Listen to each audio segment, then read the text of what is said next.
and welcome to Crash Bandicoot 2 Cortex Strikes Back on the Sony PlayStation 1. I am One Welsh Sheep yet again, ladies and gentlemen, and this is an absolutely amazing sequel to one of my favourite platformer games of all time. And this is my personal favourite game in the Crash Bandicoot series, ladies and gentlemen.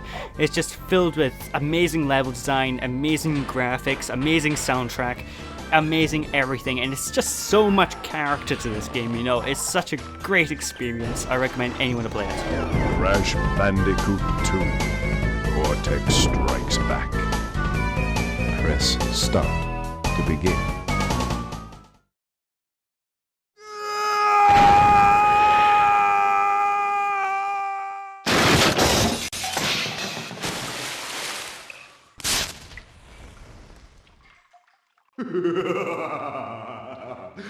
Crystals. Of course.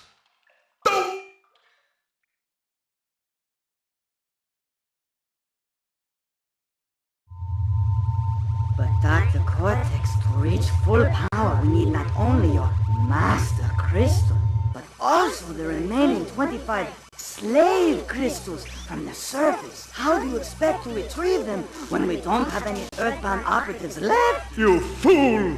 Do you think I'm unaware of the situation? If we don't have any friends left on the surface, then we need to find an enemy.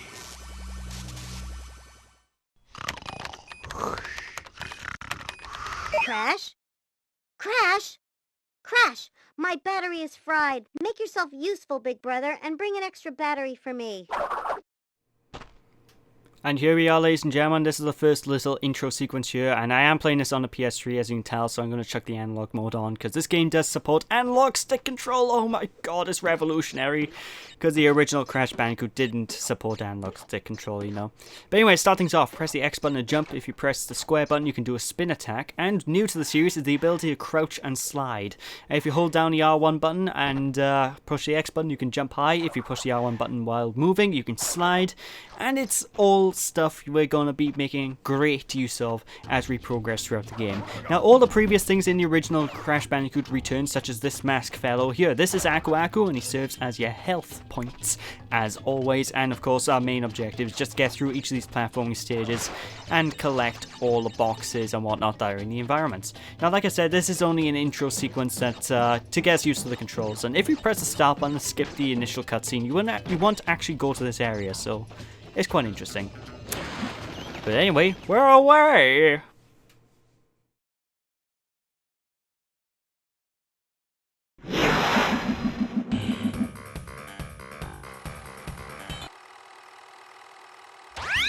Well, well, well. If it isn't Crash Bandicoot, welcome.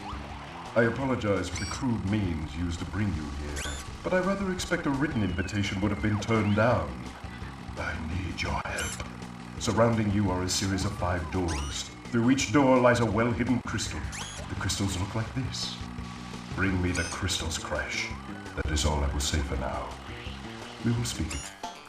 We'll speak what? We'll speak what? For some reason, in the PAL version of this game, whenever the characters talk in the cutscenes, there's a chance they'll be cut off by themselves. It's quite peculiar. It's quite a weird glitch the PAL versions have. I don't think the American versions of the game have this problem, though. But anyway, start things off. Yes, this is the first level, and right off the bat, I am leaving the first level because we get an extra cutscene if we do so. So I figured, why not? Let's show it off. We might as well.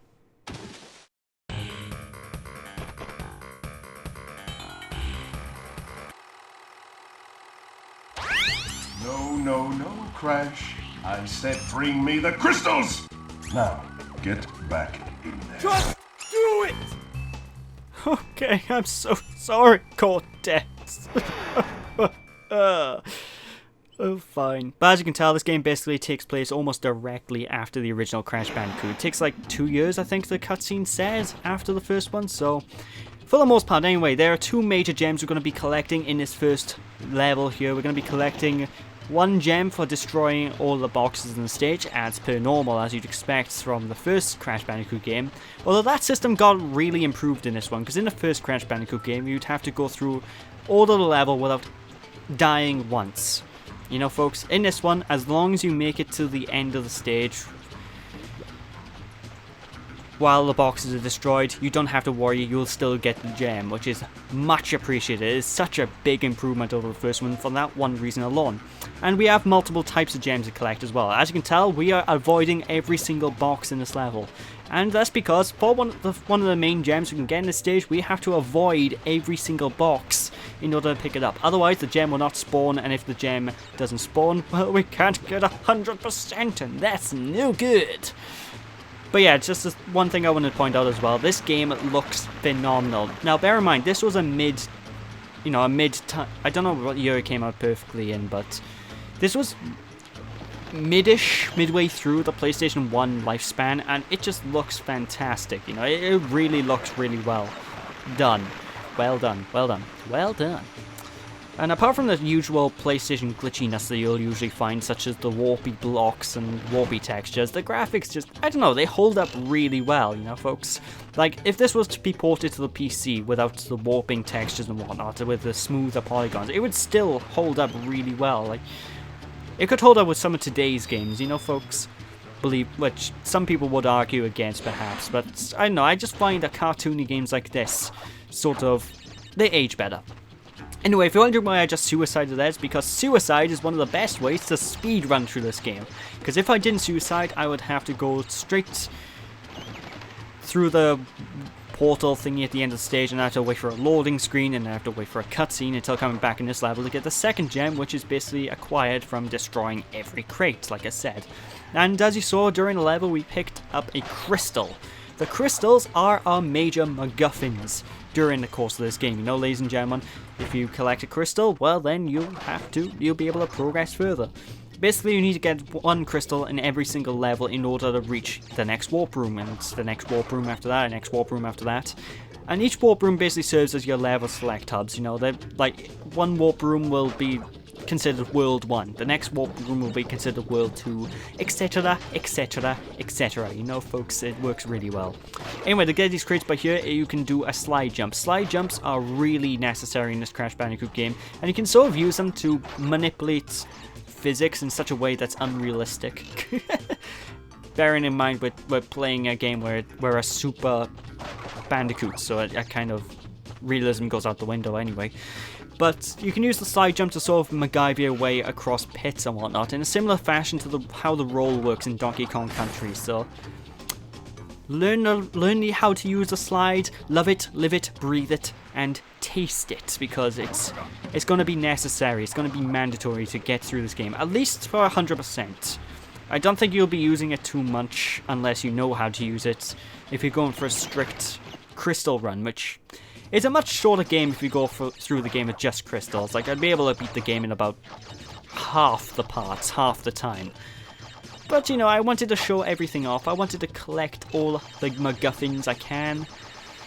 So you guys can use this as a full-blown guide if you so want to, you know? Anyway, this year muck, if you jump into the muck, well, it's quicksand sort of mud sort of area, nothing will really happen. You'll just walk very slowly. So I just sort of like to hop across it like a madman. And I just love this as an intro level, you know, folks. Like I said, this is my favorite Crash Bandicoot game out of the franchise, and a lot of people will elect to play Crash Bandicoot 3 over this one, because Crash Bandicoot 3 does have a lot of improvements over this one as well, but a lot of the way they try to break up the gameplay in number 3, I'm not too fond of as much. I prefer the traditional run and jump sort of gameplay.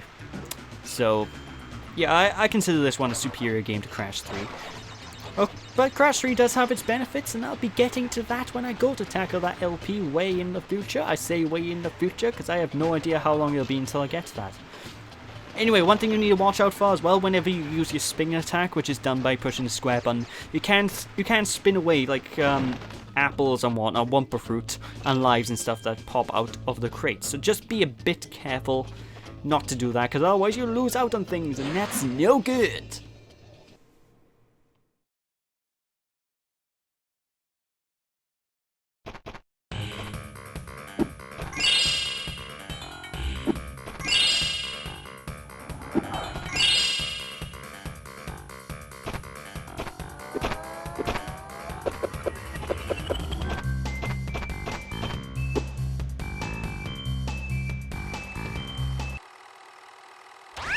Well done, Crash. I knew I could rely on you. Now listen carefully. These holograms are hard to maintain. During the course of my intellectual pursuits, I have stumbled across a force that threatens to destroy the world. Crystals are the only means of containing it. The fate of the world is at stake.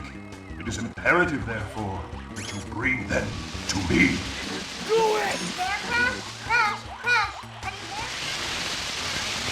Are you there, Crash? And if you're wondering about if we ever actually pick up batteries for that girl there, which is actually a new character introduced in this game, she is our sister Coco Bandicoot. No, we never get batteries, we never do. Although she's considered the tech genius of the Crash Bandicoot series, you know, folks. So there's that. Anyway, now this here is Aku Aku's invincibility power-up, just like in Crash Bandicoot 1. If you get if you get 3 Aku Aku power-ups in a row, you'll be able to use it as temporary invulnerability. And if you get 2 Aku Aku masks, you'll have an extra hit point on top of the extra hit point you get in the first place. You know, folks, these green crates by here, avoid them at all costs. They will explode, and explosions hurt, you know, ladies and gentlemen. And one thing I want to really mention as well is the cutscenes. Now, bear in mind, this is a PlayStation 1 title. The cutscene animation is absolutely phenomenal. And this is something that Naughty Dog throughout the years, especially recently, have really become known by. They're really good at animations. The presentation of Naughty Dog's games, at least from Crash Bandicoot onwards, are just unparalleled, really, in terms of presentation. Like, I'm not too fond of The Last of Us, but I will say it's probably the best presented game ever made. You know, folks, like, Naughty Dog just have a way with these sort of shindigs. Anyway, occasionally throughout these levels, you'll find question mark places throughout as you're progressing and platforming on with a Shigrin. All you need to do is jump down these and you will end up in a bonus room. These bonus rooms will supply you with loads of Wumpa Fruit and loads of crates. Like I said, crates give you a gem. You will need to collect as many crates as physically possible to progress through the game. And jumping down here quickly first, go behind you. That is a very easy box thing to miss. And if you miss that, then, well, you want to be able to destroy all the nitro crates in the level. Now, nitro crates, as you probably would have seen if you played Crash Bandicoot 1, at least I think they were in Crash Bandicoot 1. Basically, if you touch them, that's no good. And TNT crates, well, you guys know how they work. You jump on them, a timer will count down. If the timer goes to 0, they will explode. So be sure to jump on it and don't spin into them, because otherwise it will hurt. And that would be most non-beneficial to your health, you know, ladies and gentlemen. But yeah, this is basically all we're going to be doing throughout the course of the game. We're going to be going into each of these worlds, collecting all the crystals, collecting all the gems, and maybe we'll see if Cortex is actually a good guy or not. I don't know.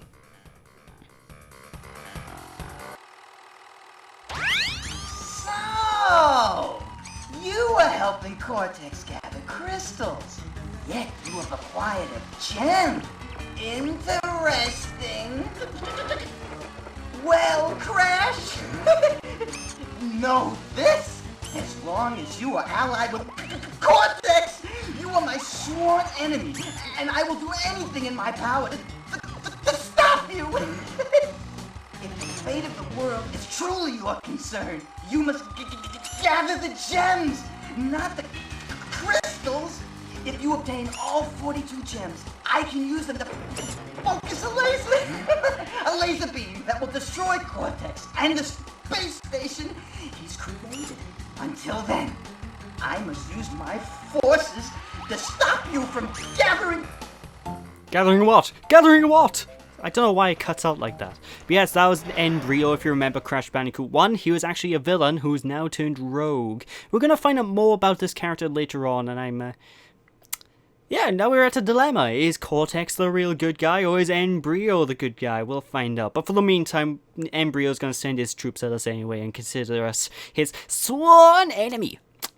So, yeah, there's that. So with that is the end of part 1. So thank you all for watching. Hope you all enjoyed. Don't be sheepish, people. And when we return next time, we'll be continuing on with the rest of the first warp room of Crash Bandicoot 2. Hope you all enjoy this one, folks. I'm going to probably enjoy this one myself. This is a personal favourite game of mine that I want to show off. So thank you all for watching. Hope you all enjoyed. Don't be sheepish, people. I'll catch you all again. Bye!